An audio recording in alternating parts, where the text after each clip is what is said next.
महाराज के चरणों में आने से हुई है। और इसके अलावा किसी भी मुसलमान पंथ या किसी भी मुसलमान प्रवक्ता के पास ऐसा कोई भी मार्ग नहीं है। मैं खुद एक मुसलमान होके आप सभी भाई बहनों को ये बताना चाहता हूँ कि जितना भी मैंने नमाज पढ़े, मुझे पता है नमाज में क्या पढ़े। नियत बांधते हैं उस अल्लाह ताला के बारे में, फिर बोलते हैं सना सुबहानक अल्लाहुम्मा व बिहम्दिका व तबारक अस्मुका।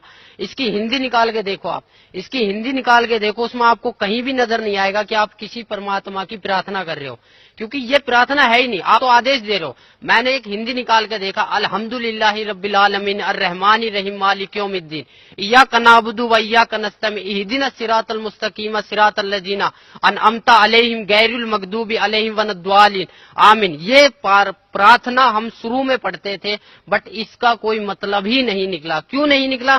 क्योंकि इसमें कोई प्रार्थना की चीज है ही नहीं। हम तो आदेश दे रहे हैं कि ए पैगंबर तू वहां जा, तू फलानी जगह, तू ये काम कर, तू ये काम कर।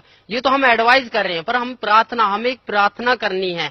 हमें नमाज का मतलब समझना है। नमाज चीज क्या है? नमाज का मतलब जो है परमात्मा बताते हैं कि नमाज का मतलब होता है कि अरदास लगाना, अपनी प्रार्थना लगाना, नित्य नियम करना। हमें 5 टाइम की नमाज दी है, फजर, जोहर, असर, मगरिब, ये 5 टाइम की जो नमाज दी है। पर आज तक हमने नमाज कौन सी सच्चे दिल से पढ़ी?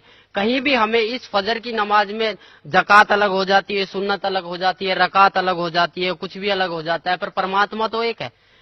हम पैदा होते हैं तब हम हिंदू होते हैं, और जब हमारी जो हमारी मुसलमानी कर दी जाती है फिर हम मुसलमान बन जाते हैं। ऐसा क्यों? अगर मालिक मुसलमान ही बनाना था तो वो जो मुसलमानी होती है वो ऊपर से ही क्यों नहीं बना के भेजी? इसका कोई जवाब है? किसी भी मुल्ला जी के पास इसका कोई जवाब नहीं है। ना ही हमारे मोहम्मद साहब ने कभी मांस को छुआ था। मोहम्मद साहब के 1,80,000 शिष्य हो गए थे, ना ही उन्होंने कभी मांस को छुआ और ना ही उन्होंने कभी बोला कि तुम मांस को खाओ। कभी भी किसी ने बोला नहीं है। मेरी सभी मुसलमान भाइयों, पूरे हिंदुस्तान, पूरे वर्ल्ड के मुसलमान भाइयों से प्रार्थना है कि मांस खाना, ये समझ लो हम अपने बेटे की कुर्बानी दे रहे हैं, हम अपने बेटे के मांस को खा रहे। एक मांस दूसरे मांस को खा रहा है, इससे बड़ा राक्षस और होगा कौन?